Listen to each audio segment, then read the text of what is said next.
Queridos amigos, los saluda Ernesto Panamá, esta vez con el podcast de mis obras número 6. Queridos amigos, los saluda Ernesto Panamá, fundador de la guerrilla guatemalteca, expresará obras su opinión número sobre 6. Los guerreros de la libertad. Queridos amigos, los saluda Ernesto Panamá, histórico, esta que vez relata con los crueles años de guerra que vivieron los salvadoreños. Queridos, la escritura de los guerreros de libertad da inicio cuando quien la escribe evidencia que el partido Alianza Republicana Nacionalista está siendo controlada por la oligarquía.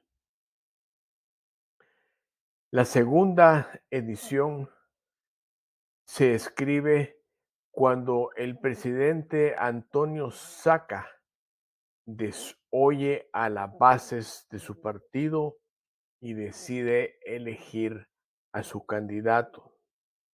En sus páginas está escrito el análisis en el que se dice que Arena perderá esas elecciones. La tercera edición y la obra que está ahorita disponible se escribe en el 2020 y está enriquecida por todo ese conocimiento que el tiempo nos deja saber. Espero que la obra sea de tu agrado. Me permito ofrecerles un escrito gratis que resume el contenido de las 3 ediciones de Los Guerreros de la Libertad. Pueden bajarlo haciendo clic en el enlace que dice gratis. Mi intención al escribir la obra es recordar lo que sufrimos en el 32, la pérdida de más de 70,000 vidas en los años 80 y a partir de ahí la pérdida de más de 100,000 vidas con las maras y pandillas. Mi intención es que la juventud no cometa por desconocimiento los errores que nuestra generación cometió. Dejo con ustedes a César Montes con su opinión. Bueno, después de tan brillante expositor que viene además de las más altas esferas de la economía, aquí como que dice el peso pesado, ya resulta como que salió un peso gallo aquí, ya hay una desproporción, pero quiero hablar sobre el libro de Panamá, de Ernesto, ¿verdad? No del libro de la República de Panamá. De Torrijos hablo yo en mi libro y hablo el papel que Torrijos jugó en la revolución sandinista y también el apoyo a los otros movimientos revolucionarios de Centroamérica. Ese apoyo se logró gracias a los revolucionarios guatemaltecos que hablaron primero a Torrijos y rompieron con ese temor de que los militares eran algo así como antros del Averno, enemigos o algo así, hijos de Lucifer y una serie de cosas que tenía la izquierda ortodoxa con la cual yo no me formé. Vengo de un tipo de guerrilleros formados con militares entrenados por los Estados Unidos en lucha contraguerrillera y que para ironía del destino fueron los primeros guerrilleros en Centroamérica y en América Latina. Vale decir, John Sosa, Lucio Lima, Trejo Esquivel, verdaderos héroes y militares de pundonor en el ejército de Guatemala, los más rectos y los más dignos que ha tenido hasta el día de hoy. Sin lugar a dudas. Lucharon por su patria, lucharon por su ejército para depurarlo lucharon por hacer de Centroamérica un mejor istmo, que no dependiéramos de los Estados Unidos, que no fuéramos objetos que nos llevaban y nos traían. Pero bueno, yo fíjense que quisiera empezar diciendo que yo no sé cuál es la razón que al autor de Ernesto Panamá se le ocurrió que yo viniera a comentar su libro. Menos entiendo por qué a Irene Piedrasanta, que por ahí se me anda escondiendo, también se le había ocurrido y también lo propuso. Tampoco sé por qué razón acepté. Cuando obviamente estoy en absoluto en desacuerdo con mucho de lo que hizo de Ernesto Panamá y lo que afirma en su libro que hoy nos reúne. Lo que sí me llamó la atención y me gusta es que fíjense que cuando se presenta un libro, pues invitan a un amigo que es su compadre para que venga y diga: David Ernesto desde chiquito era re guapo, inteligente y le regalaba el pan a los otros, nunca le quitó el triciclo al otro, y empiezan a hablar bondades porque es su compadre, ¿verdad? Pero en este caso no invitó a un compadre, no es precisamente esa mi categoría. Yo quisiera decirles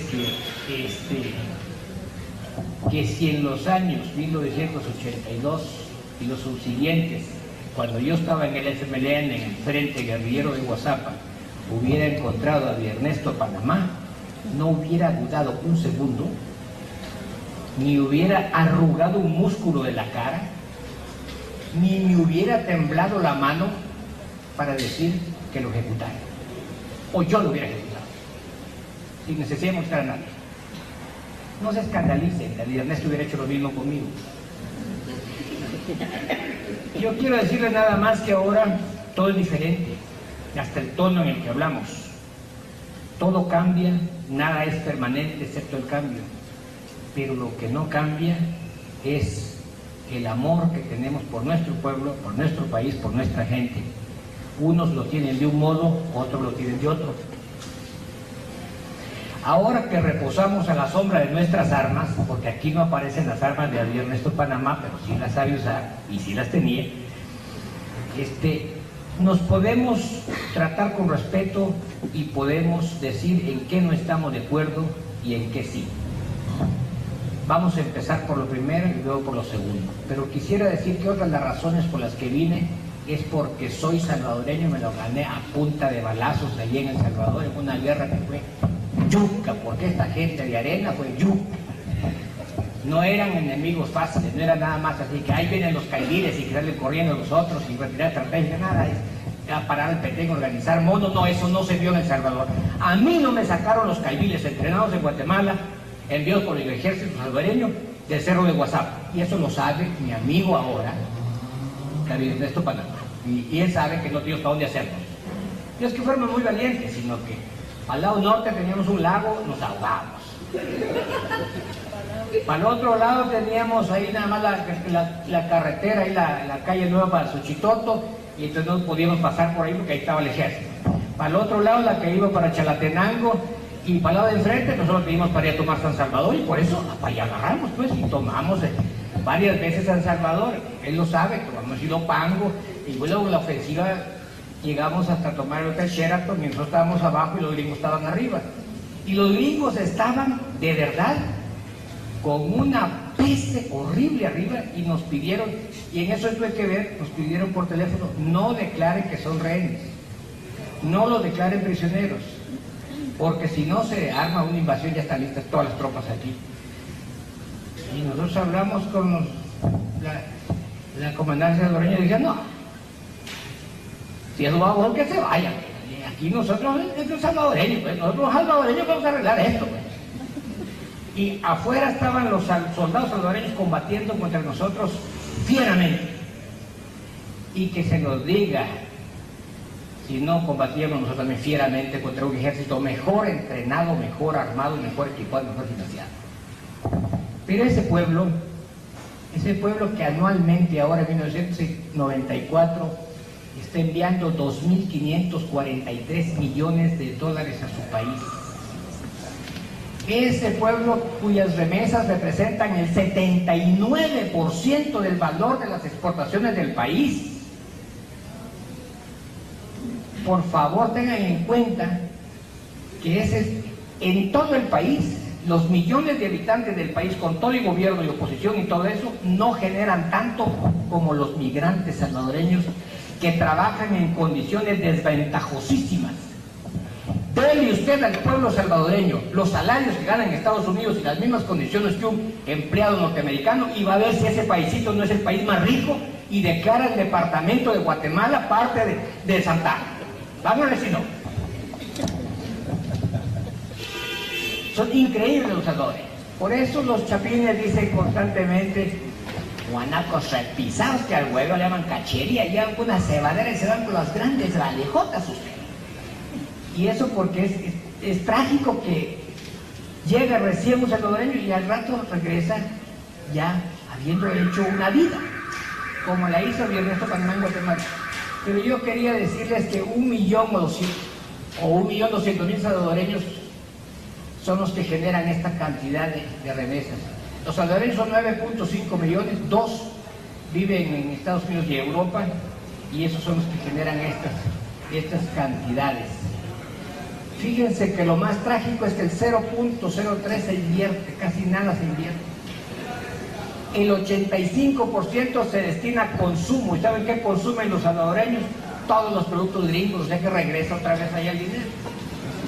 Y el 15% apenas se dedica a educación y vivienda, y esto es datos oficiales aportados por mi enciclopedia Larousse, que se llama David Ernesto Panamá, que me dio todos estos datos porque yo no los tenía frescos y ahora pues se los agradezco.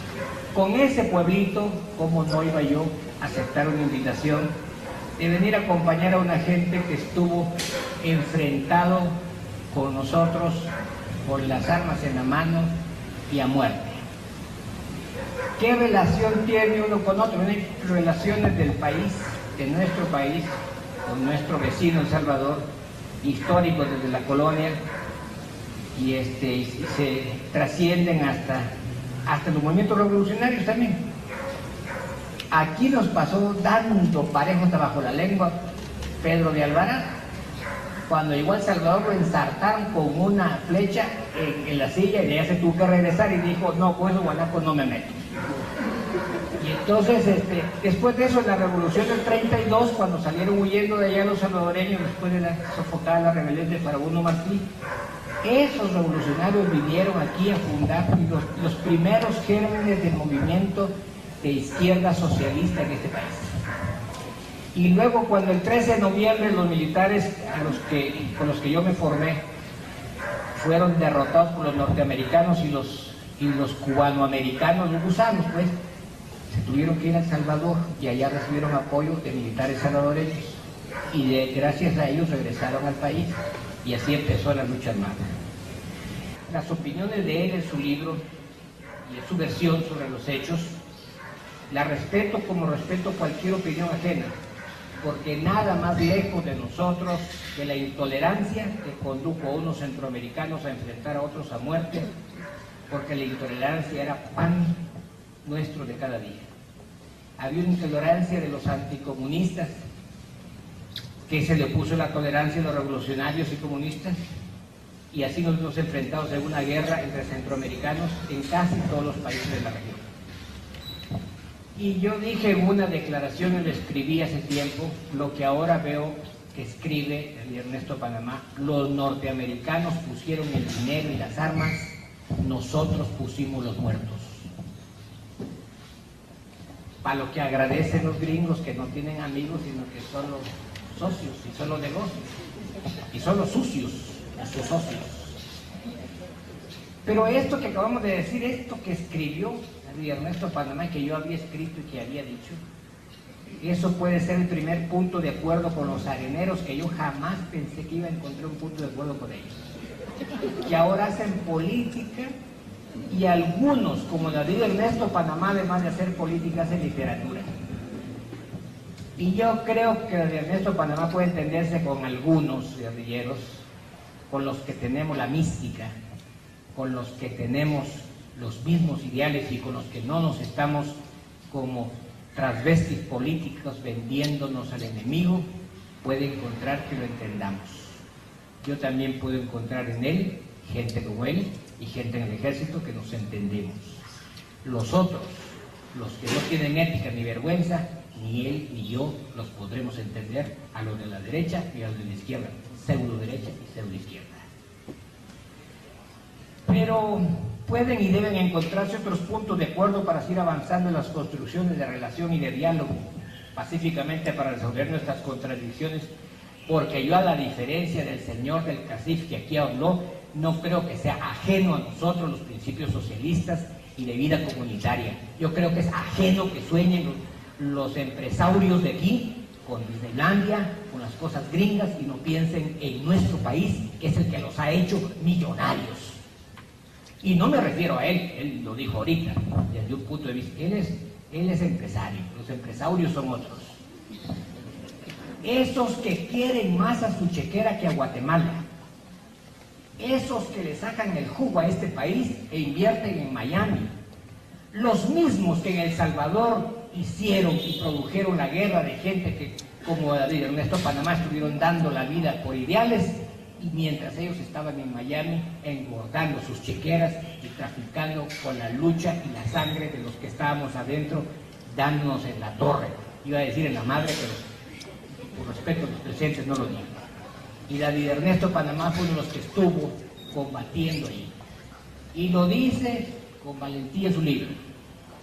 Y él sabe bien que no estaba como aquellos que ustedes conocen como los comandantes de 5 estrellas, porque estaban en los hoteles de 5 estrellas.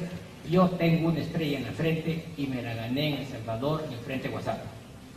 Por cierto, cuando terminó la guerra, era el único comandante molesto para el FMLN, porque era uno de los frentes más fuertes y no se podía que un extranjero fuera entrar en los acuerdos de paz. Entonces el ministro de la Defensa me dijo: todo centroamericano que no haya nacido en El Salvador y que lo solicite es salvadoreño, así dice la Constitución. Y lo leí, dice la Constitución eso. Más avanzada era esa Constitución que la nuestra, que era chauvinista y que los guanacos los trata re mal. Pero quiero decirles ahora que las opiniones sobre este libro. A mí me parece que Guerrero de la Libertad es un nombre medio vanidoso, que refleja cómo se veían ellos a sí mismos. Yo podía decirle que nosotros desde la izquierda nos sentíamos redentores, pues Jesucristo, ¿sí? Libertadores, Simón Bolívar. ¿Qué tecuno man ni qué el diablo? ¿No? Simón Bolívar nos creía. Entonces yo creo que no es necesariamente así como lo veían gran parte de la opinión pública nacional e internacional. Muchos le llamábamos a los de Arena escuadroneros y los odiábamos porque los identificábamos como el brazo armado de los empresarios, perdón. Y nosotros les creíamos más bien como guerreros que hacían el trabajo sucio del ejército y que para eso los usaban. En el libro se nos atribuye a nosotros, los guerrilleros, virtudes que no teníamos, ni dimensiones del control del movimiento social que hubiéramos querido, pero que no tuvimos nunca. El movimiento social se movía por sus propias instancias y con su propia dinámica, pero sí habían vasos comunicantes muy fuertes. Vale decir que una de las principales dirigentes de los maestros de El Salvador se convirtió después en una comandante del FMLN. Su paso era muy divertido para mí, porque casi todos, cuando se iban a la guerrilla, pasaban siempre por Guasapa, porque era lo que quedaba más cerca. Mire, ustedes se pueden imaginar una guerrilla allá en el filón de Matitlán, de la URNG. Ni locos, hombre, si no tomaron, pero ni siquiera un pueblito de por allá lejos. Ya se imaginan, nosotros estamos a 27 kilómetros. 27 kilómetros que está a Matitlán. Como en el Cerro de Alush, pues. Ahí hacíamos guerrilla. Y nosotros teníamos ahí algunos valores, algunas virtudes que sobre todo eran el apoyo a la población, que no se retiró de ahí, nos daba alimentación, nos daba información, hacían trincheras, trabajados, duramente trabajados. Pero no teníamos nosotros todo lo que David Ernesto aquí todavía cree que teníamos. Se considera en el libro todavía el movimiento guerrillero como parte de un plan internacional dirigido por un oscuro centro mundial de la subversión. Se nos coloca en una especie de fundamentalismo de la izquierda, capaces del suicidio, de la autoinmolación por nuestros ideales o por las órdenes recibidas de Moscú o de La Habana. Huesos. A mí me decían, pasa ahí te enfrentas, y yo iba a ver cómo salvaba el pellejo. No llenarme de explosivos y a volarme yo mismo, de eso no había en El Salvador. Se nos acusa de hechos que no tuvimos que ver, como por ejemplo las cosas del padre Yacuría, de los jesuitas, de los tiros ayer en la catedral, pero que en medio del torbellino de acciones y reacciones quedaron registrados algunos como acciones guerrilleras, de la cual nosotros mismos nos vimos sorprendidos que todavía David Ernesto siga considerando eso como posible. Y en el libro se expresa muy claramente las contradicciones que había en el FMLN, pero hay momentos en que parece que el FMLN fuera una estructura vertical, disciplinada, ordenada y sin discusión interna, y era un olla de grillos. Yo estaba en el frente de Guatapa, donde los de la RN, que éramos los más fuertes, no nos podían ver, los de las FPL, y nos hacían emboscadas a nosotros. Era tremendo. Y eso ocurría también en el ejército, se hacían emboscadas entre ellos. Y me llamó la atención que muchas veces David Ernesto ya habla de los infiltrados de la guerrilla en el ejército, con la misma vehemencia que te recordás, muchos guerrilleros acusaban a los que no eran totalmente incondicionales como agentes de la CIA. O sea, aquí parece como que es lo que era bueno para el ganso también era bueno para la gansa, ¿verdad? Entonces yo creo que había que aclarar, ¿verdad? Porque no se prueba nada de esas acusaciones, no veo ningún infiltrado hasta este momento. Claro que hubo militares como Majano que podían ellos haber considerado que era una cosa que nosotros infiltramos, pero no era cierto. Más bien, yo sí podía dar pruebas de infiltraciones eficientes del ejército, sobre todo del coronel Nuila, que nos metió en la dirección de la RN a un agente, un agente secreto de él, que estuvo en todas las discusiones, de todas las operaciones, y informaba de todo, y sabía de todo el alto mando, gracias a un hombre que le decían el Negro Mario.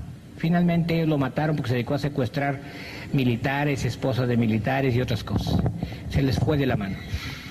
Pero veamos algunos puntos de acuerdo que podemos recordar. Para las corporaciones o transnacionales mencionadas en el libro como Halliburton, McDonald's, etcétera, que se explote a chinos, vietnamitas y otros, se justifica, hay estabilidad laboral. El que protesta se muere y eso garantiza bajo salario y genera más utilidad de los accionistas. Total acuerdo de eso. ¿Y sabe qué? En chiquito, esto que dice David Ernesto Panamá de esas transnacionales lo hacen muchos empresarios nacionales. Y ojalá que hubiera más como usted y no como estos que aquí los refleja él, que habían en El Salvador, que habían en Guatemala, igualitos que estos. Eran la caricatura de Halliburton y de McDonald's.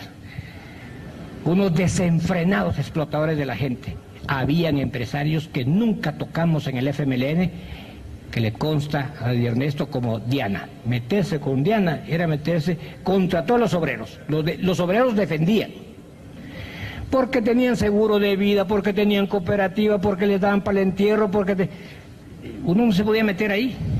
Nunca tocamos a don Pedro Tesac, ni a doña Íldico de Tesac, porque eran empresarios que amaban a El Salvador y habían nacido en Hungría, fíjese usted. Más que los empresarios salvadoreños a los cuales ahora cuestiona Panamá con justa razón, y estamos totalmente de acuerdo con él.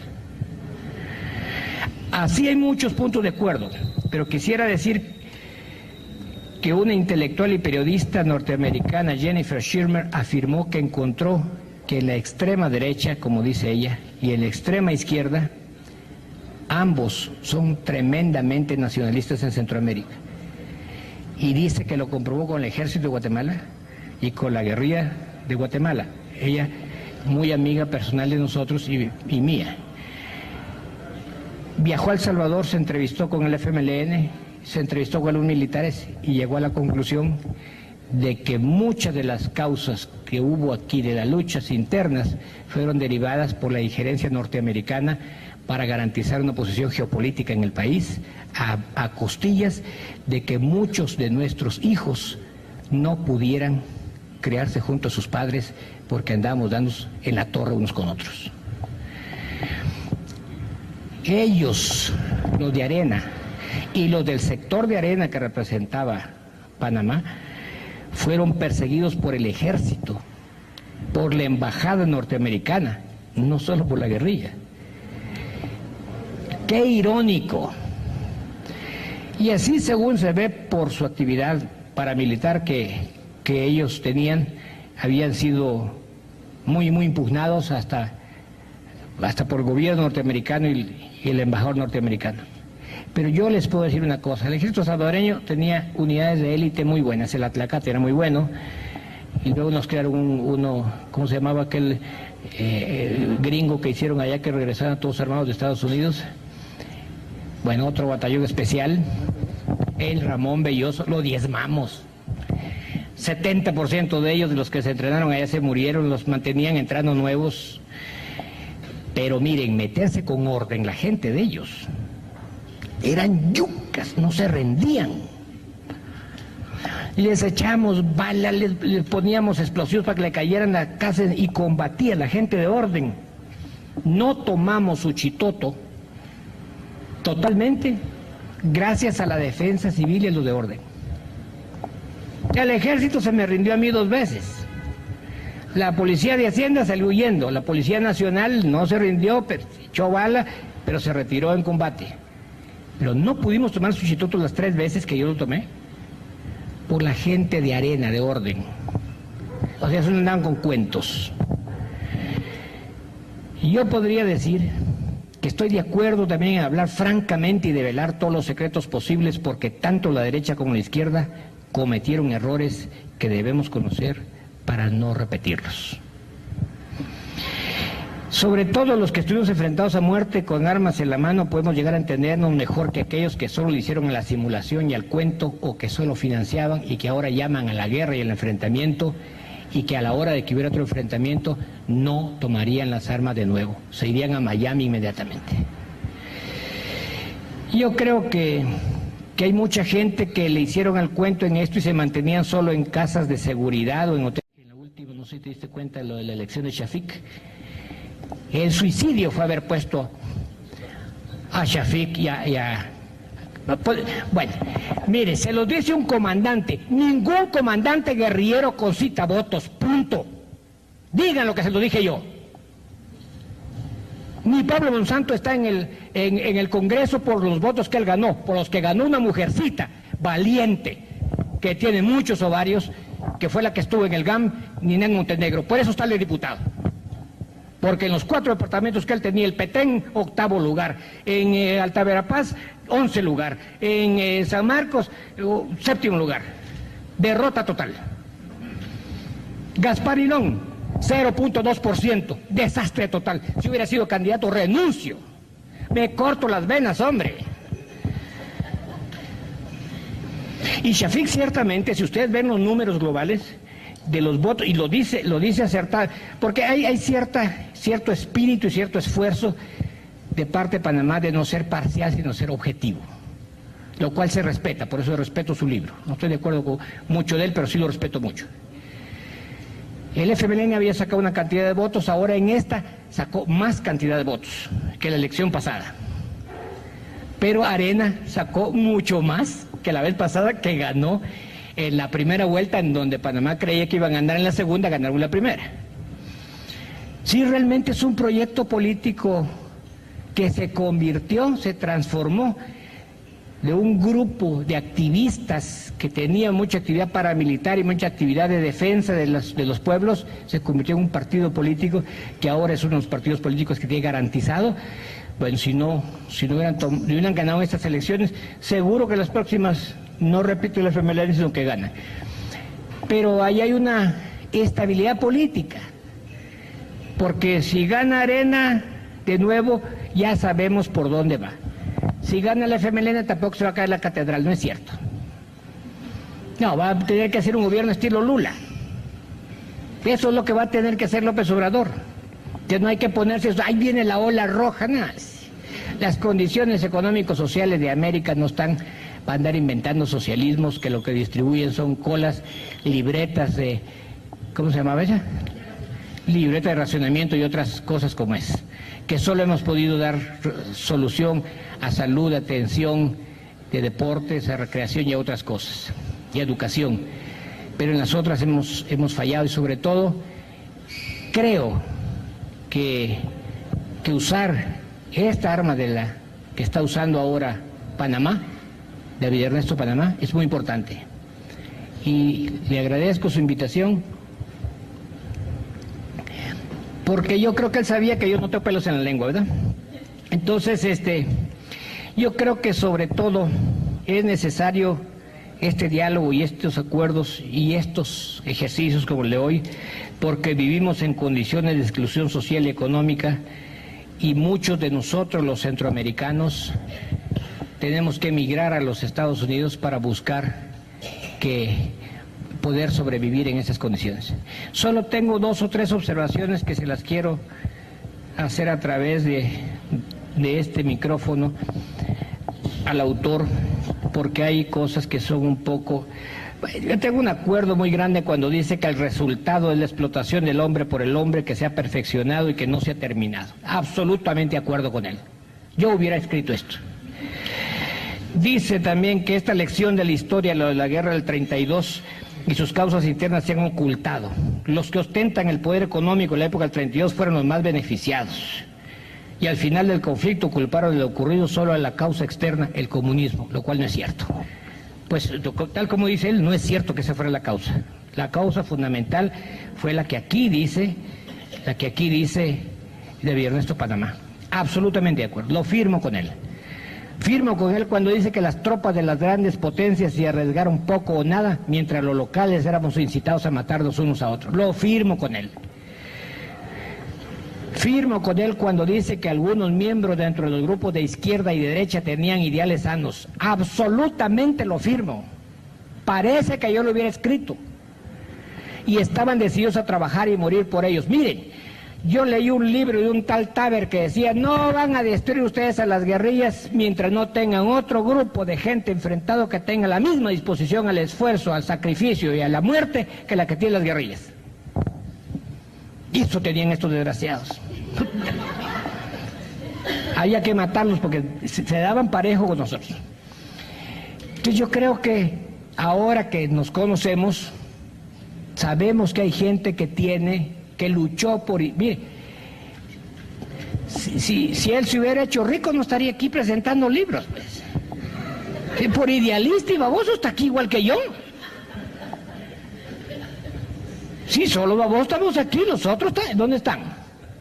En Miami, o en la zona 14, tienen helicóptero, etcétera, tienen empresas transnacionales. Yo creo que sí teníamos ideales sanos y estábamos decididos a trabajar y morir por esos ideales sanos, tanto en la derecha como en la izquierda, y tanto en la guerrilla como en el ejército. Lo firmo con él.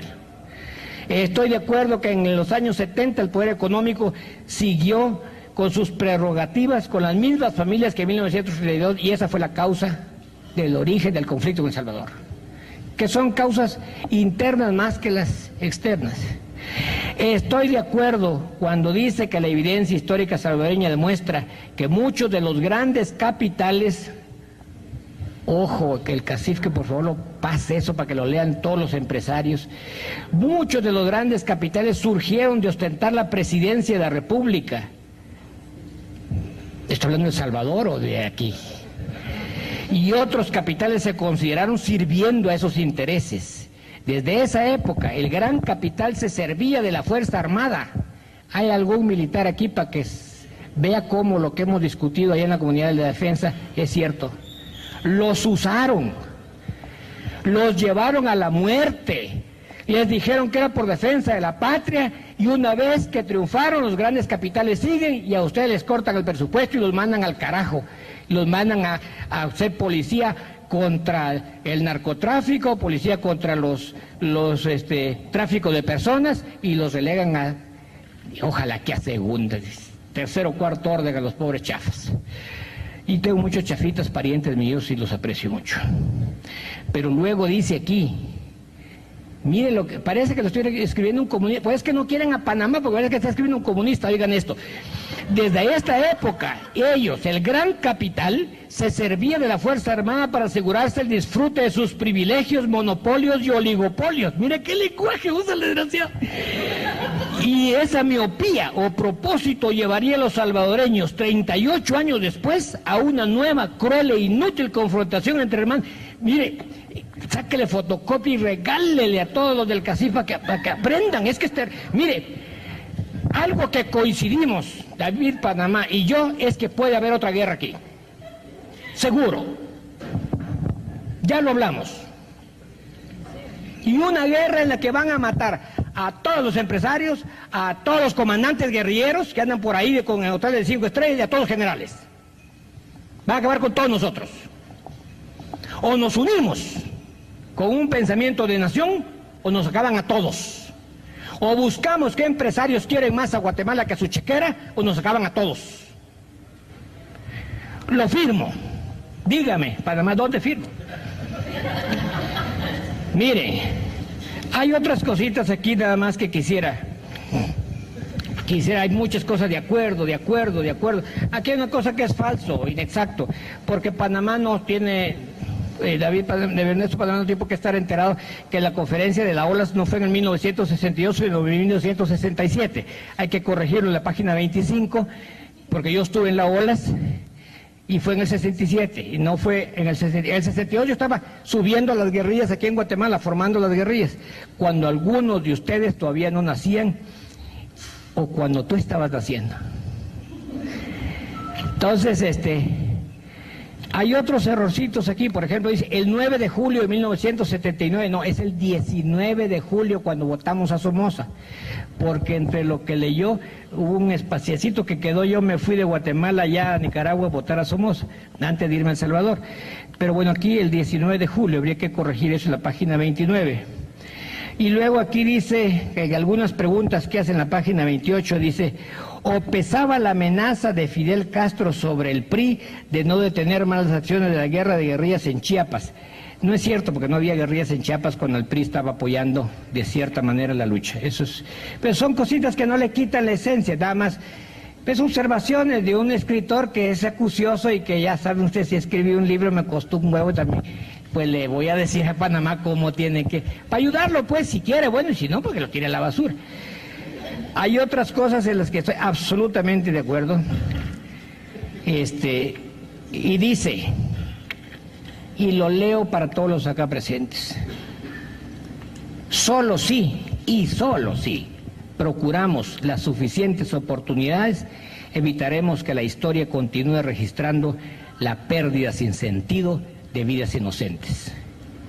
Yo aclararía que yo admiro profundamente el pueblo salvadoreño, y este es un representante del pueblo salvadoreño y de esa lucha.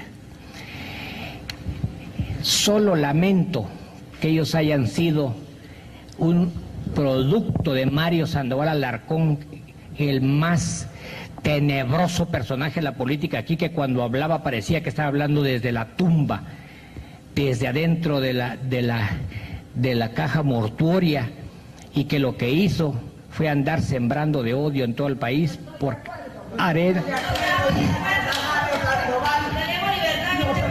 Sí, ustedes tienen libertad de decirlo, yo también.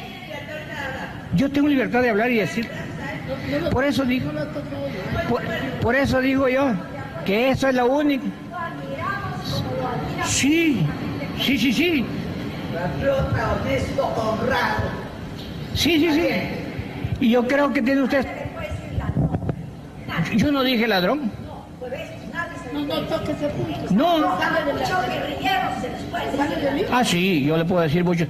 Pero fíjese que yo le estoy diciendo que ustedes tienen todo el derecho de decir eso, como yo tengo el derecho de decir lo contrario. Entonces, yo lo último que quiero decir para esto es que los personajes de la historia, que pueden ser vistos como lo más sagrado o lo más nefasto, no lo son. No es cierto que el reformador de Guatemala, Justo Rufino Barrios, haya sido todo lo benefactor. Se dio una paseada de la carajo en los indios de Guatemala terrible. Benefició a un sector. No es cierto que Stalin haya sido tan terrible, benefició a un sector. No es cierto que Bush sea un santo, se está paseando en el mundo en un sector. Esas son mis opiniones y lo peor que hay es que no se tenga la tolerancia de oírlas. Yo creo que ya es tiempo que olvidemos las pasiones. Yo puedo tener una opinión muy opuesta a la que tiene David Ernesto Panamá, pero yo lo respeto porque al igual que luchó por ideales, yo también luché por ideales, y él aquí nos sataniza y nos dice criminales patológicos. Yo no estoy reclamando nada de eso. Y creo que lo que hay que hacer, lo último que habría que hacer es quitarle adjetivos, nada más. Porque el libro, tal como lo dijera Roberto en la primera intervención, es valioso y es para la historia. Miren, es importante que se hable con franqueza y se diga las cosas. Arena nació aquí. Y eso no tiene nada de malo. Y yo creo que hay que decir las cosas tal como fueron en la historia. Aquí hubo gente que se enriqueció por la izquierda y gente que se enriqueció por la derecha. Pero yo sí puedo decir una cosa. Ni él puede decir de mí que yo me enriquecí, y yo lo admiro a él porque él está aquí, basado siempre en sus ideales y sin haberse enriquecido, y por eso, ahora, a un arenero, yo lo considero mi amigo y mi hermano, y con gusto estuve aquí. Gracias, don Ernesto. Gracias.